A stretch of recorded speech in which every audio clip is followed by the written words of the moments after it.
push that rock here, the Simpson math. Let's look at a rational function.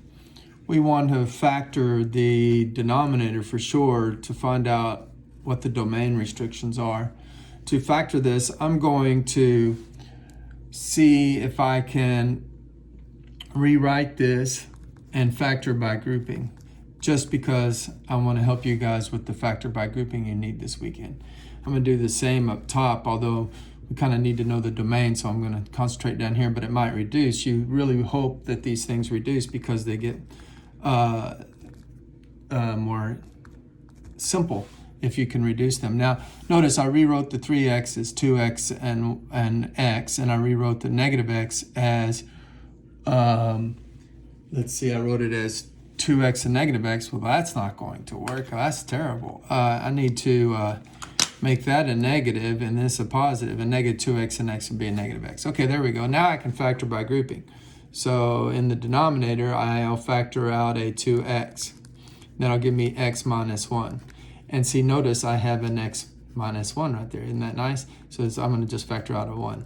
X minus 1. Okay. In the top, you see I have the same little trick. I'm hoping that if I factor out a 2x, I'll get an x plus 1. There we go. Plus factor out a 1, I'll just get x plus 1. Because, of course, 1 times x plus 1 is x plus 1. Now, what that allows me to do is factor out in the numerator this common factor of x plus 1, and then the denominator factor out a common factor of x minus 1. So I will do that next. Factor out this x minus 1, and that'll leave me 2x plus 1. Now, the whole thing is to know about the domain. So clearly the domain does not allow 1 because 1 minus 1 would be 0. 0 to me anything is 0. I can't have 0 in the denominator. So x cannot be 1. But notice, x can't be a negative half either. If x is a negative 1/2, then negative 1/2 times 2 is a negative 1 plus 1. That'll be 0 also. So that's no good. So x cannot be negative 1/2. So these are the two numbers that are not in the domain. The domain will include any other number. Now let's finish factoring the numerator. So the numerator, I have this common factor of x plus 1. But that leaves me, when I divide x plus 1 into this first term, it leaves me 2x.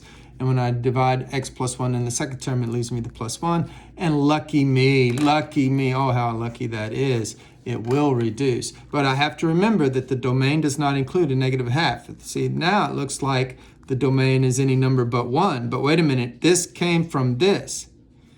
So this equals this except when x is a negative 1/2. This will have a value of a negative 1/2. See, watch what happens if I put negative 1/2 into this function.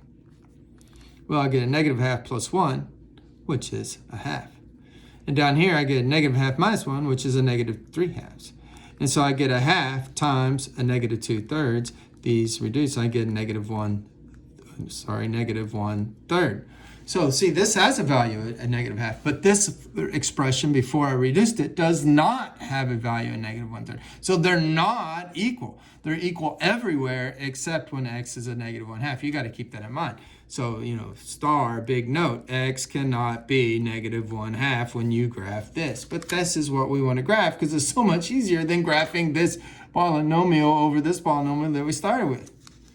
So let's graph it. It's x plus 1 over x minus 1. So we want to graph y equals x plus 1 over x minus 1, keeping in mind that x cannot be equal to a negative 1/2. It also can't be equal to 1 because 1 would be not in the domain either. It would be divided by 0 also. But that's obvious. I can see that 1 minus 1 will give me 0 down here. But I can't see that negative 1/2 is disallowed. So I'm going to put a little note here.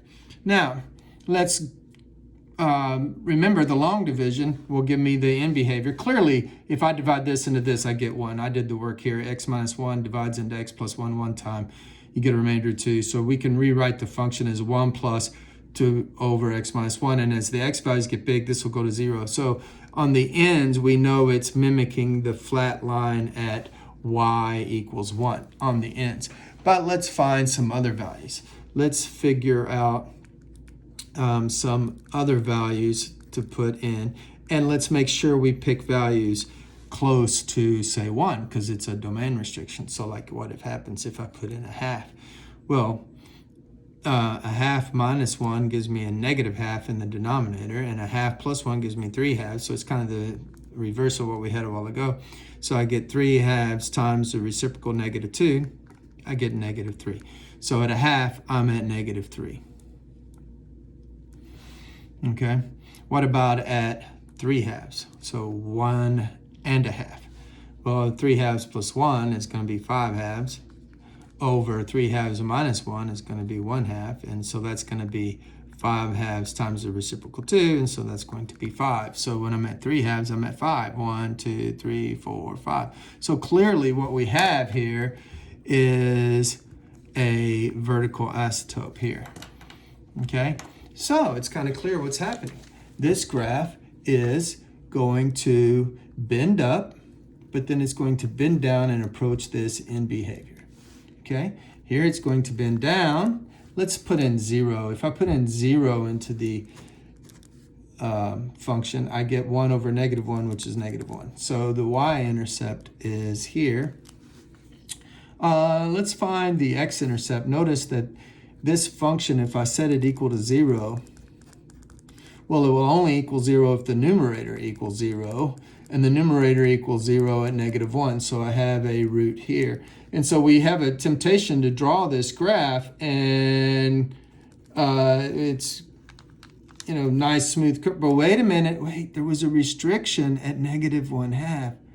So, right in there, we're going to have one of those open dots to indicate to the reader of the graph that, oh yeah, at -1/2, this was -1 here, but at -1/2, there is no output because of the domain restriction, which was created by the fact that this simple function came from this function, and if I put -1/2 in for these x values, I will get 0 in my denominator, and it will be undefined.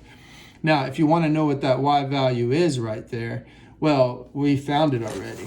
Remember when we were showing that this has an output of at -1/2, it turned out to be -1/3? Oh yeah, that's where that hole is. It's at -1/2 to the left and down 1/3. So we have what we might call a point of discontinuity, to use a word from calculus maybe, at -1/2, -1/3. And then we have a vertical asymptote at x equals 1.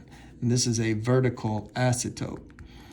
Okay, and then we had a horizontal asymptote to describe the end behavior, and that horizontal asymptote was y equals 1, because that was the quotient when we did the long division. Remember, we learned earlier that to find the end behavior, you do the long division, divide the denominator into the numerator, and whatever the quotient is, that's going to be your end behavior. In this case, it was just a simple 0-degree polynomial, so it's flat. And so the graph will get flat on the ends. Math made simple, Simpson math.